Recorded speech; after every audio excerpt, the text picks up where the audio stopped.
بسم الله الرحمن الرحيم. معاكم فاطمة الزهراء، أهلا بكم في فيديو جديد. النهاردة هنتكلم مع بعض عن رؤية السرقة في المنام، وبالأخص لما يشوف الرأي إنه اتسرق منه ذهب. هنعرف تفسير للرؤية دي للفتاة العزباء، للمرأة المتزوجة، للحامل، وكمان للمرأة المطلقة. وهنعرف كمان لو شاف الشخص إن قدر إنه يستعيد الذهب المسروق مرة تانية، هنعرف برضو أهم التفسيرات. اولا الفتاة العزباء لما تشوف ان هي سرقت ذهب في المنام، فمن الرموز اللي شوية بتدل على ان هي مهتمة اكتر بالدنيا، يمكن ترك الدين. كمان الفتاة العزباء لما تشوف انها بتسرق ذهب في المنام من شخص هي مرتبطة بيه، فمعنى كده ان هي هتتحمل اعباء او هتتحمل ضغوط كتيرة جدا نيابة عنه. كمان سرقة الذهب في المنام احيانا لما تشوف ان هي بتسرق ذهب من امرأة تانية، فاحيانا بتدل على الغيرة او على الحسد. لما تشوف ان هي بتسرق ذهب من محل خاص بالذهب، فبرضو من الرؤى اللي شوية بتدل على فساد عمل او فساد اعمالها بشكل عام. كمان سرقة لما تشوف الفتاة العزباء ان هي اللي تعرضت للسرقة، فمعنى كده ان هي هتواجه مشاكل، هتواجه صعاب في حياتها خلال الفترة القادمة. كمان لما تشوف ان هي اتعرضت لسرقة مصوغاتها الذهبية، وشافت ان هي قدرت ان هي ترجعها مرة تانية، فمن الرؤى اللي بتدل على خروجها من مشكلة او خروجها من أزمة. لما تشوف ان هي بتجمع الذهب المسروق، فمعنى كده ان هي هتخوض او هتعمل عمل شوية العمل ده هيكون غير صالح او هيكون عمل فاسد.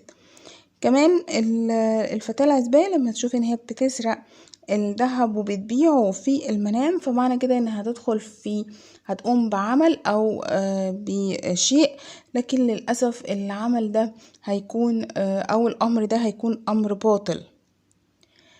كمان لما تشوف انها بتسرق سبائك من الذهب، فمن الرموز اللي شوية بتدل على هي شخصية شوية طماعة او كجعة.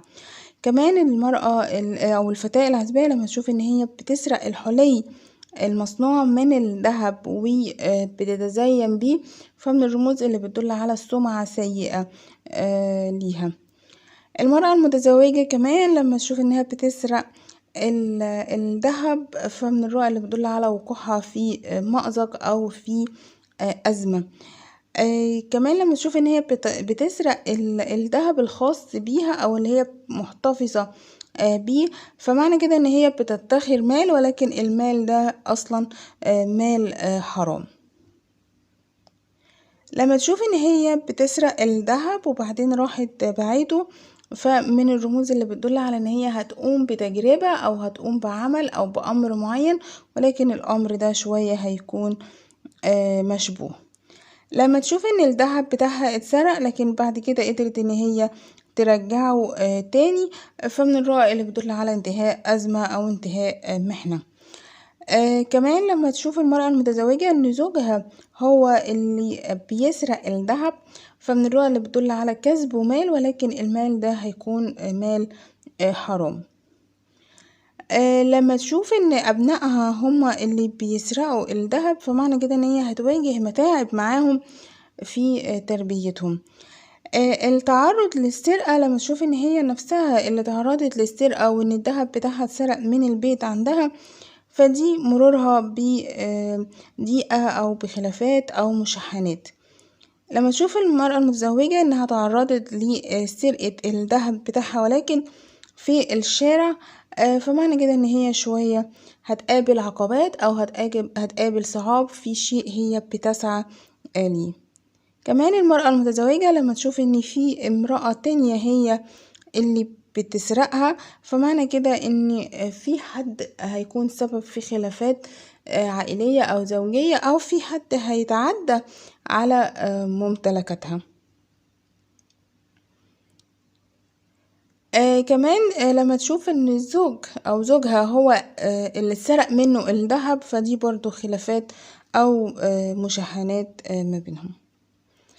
المرأة الحامل كمان لما تشوف ان هي اتسرق منها الذهب، فمن الرموز اللي شوية بتدل على تعرضها لشوية تعب او شوية متاعب خلال فترة الحمل. لما تشوف ان هي بتسرق ذهب من محل، فبرضو من الرؤى اللي بتدل على التعب شديد هتمر بيه. لما تشوف ان هي رفضت ان هي تسرق الذهب، فدي قناعة ورضا بأمر معين.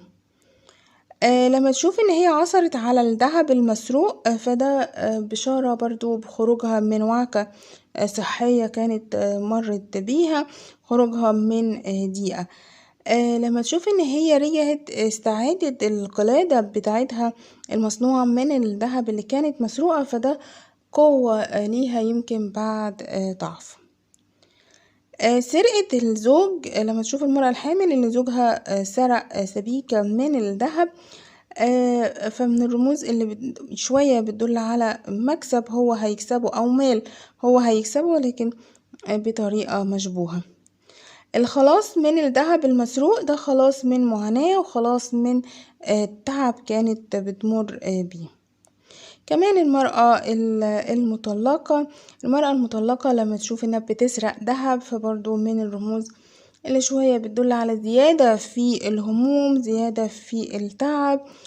كمان لما تشوف ان هي بتسرق سبيكة من الذهب، فمعنى كده انها هتتعرض لضرر او هتتعرض لأذية بسبب سوء تصرفات ليها.